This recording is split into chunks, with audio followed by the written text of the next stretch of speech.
All right, so when you hear the name Robert Burns, what comes to mind? For most of us, it's probably roaring fires, a glass of whiskey, maybe humming Auld Lang Syne on New Year's Eve. But what if I told you that behind all those famous poems is a story of, well, relentless failure, and a secret mission that didn't just define his own legacy, but the very soul of Scotland itself?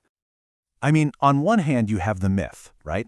Robert Burns, Scotland's national poet, a total literary celebrity, the toast of Edinburgh. But then you look at the reality of his life and wow, it's a completely different picture. We're talking about a failed farmer, a guy who was constantly in debt, and at one point was literally on the verge of fleeing the country. So that's the big question here, isn't it? How does a man who was, for all intents and purposes, defined by failure, become the immortal voice of an entire nation? It's an incredible story, and trust me, the answer is not what you'd expect. Okay, part one, a life of failure. The making of an underdog. To really get who Burns was, we have to start with the hardships that shaped him. And look, this wasn't just a tough childhood. We're talking about a lifetime of fighting a battle he just couldn't seem to win. Right from the get-go, life for Burns was a real struggle. He was born in 1759, the son of a tenant farmer who was, well, extremely poor. And even though his dad was determined to give him an education, the physical hardship of farm life from such a young age really took a toll. It pretty much wrecked his body. And the thing is, all that backbreaking labor, it never really paid off. His farming career was just this relentless cycle of hope and then failure. The family would rent a farm, they would struggle, they'd move to another one that would fail too. Mount Oliphant, Loch Leah, Mosgiel, and his final shot at Ellisland, every single one of them ended in failure. And it wasn't just the farming, you know. His whole professional life was just one setback after another.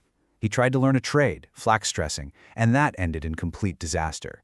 His personal life was just as messy.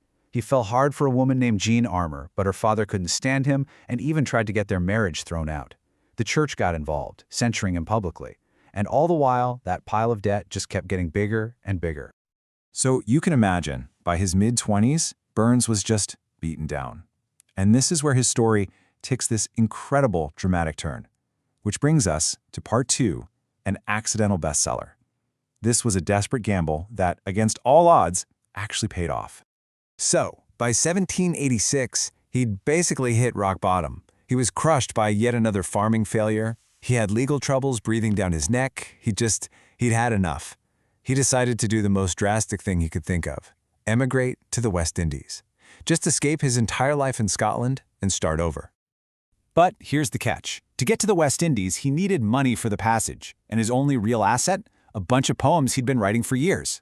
So in this final desperate gamble, he decided to publish them. Now, let's be super clear about this. This was not some big artistic career move. This was him trying to raise money to get out of town.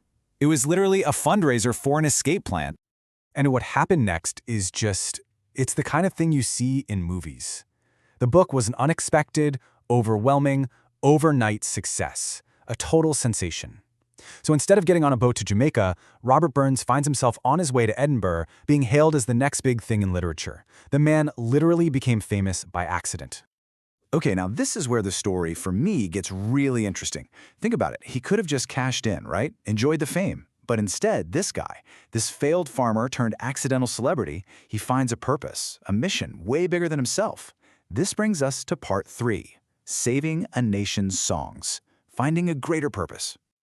So Burns looks around at the cultural landscape of Scotland, and he sees a massive problem. The beautiful, ancient tradition of Scottish song, it was dying out. One writer at the time said it had become hopelessly degraded, both in terms of its decency and its quality. The melodies were still floating around, but the words were often crude or just plain bad. So why was this happening? Well, you have to look back at the history. For centuries after the Reformation, a sort of puritanical vibe took hold in Scotland, and it really discouraged secular arts, especially music. That vibrant, rowdy, passionate heart of Scottish folk music, it had been pushed down, suppressed, and the whole tradition was just about to disappear for good. And for Burns, this was deeply personal. This wasn't some new hobby he picked up. He'd been collecting bits and pieces of these old songs since he was a kid, a line here, a melody there. He was obsessed. And now, with this sudden fame, he realized this was his true calling. He saw that rescuing this lost national inheritance, that was his real life's work. So, how exactly did he pull it off? This leads us to the Burns method, how to revive a tradition. Because it wasn't as simple as just writing stuff down. He had this whole unique process for breathing life back into these songs. His method was amazing because it was so deeply tied to the music itself. He'd first just get to know the traditional melody inside and out. Then, he'd find a spark of an idea from a tiny fragment of the old song. He'd fix on a story or a feeling for his new poem. And then, and this is the cool part, he would just hum or whistle the tune constantly while he was going about his day, letting the melody shape the words in his head. Only when he had it all worked out would he actually write the verses down. And get this, a lot of the time, he was starting with practically nothing.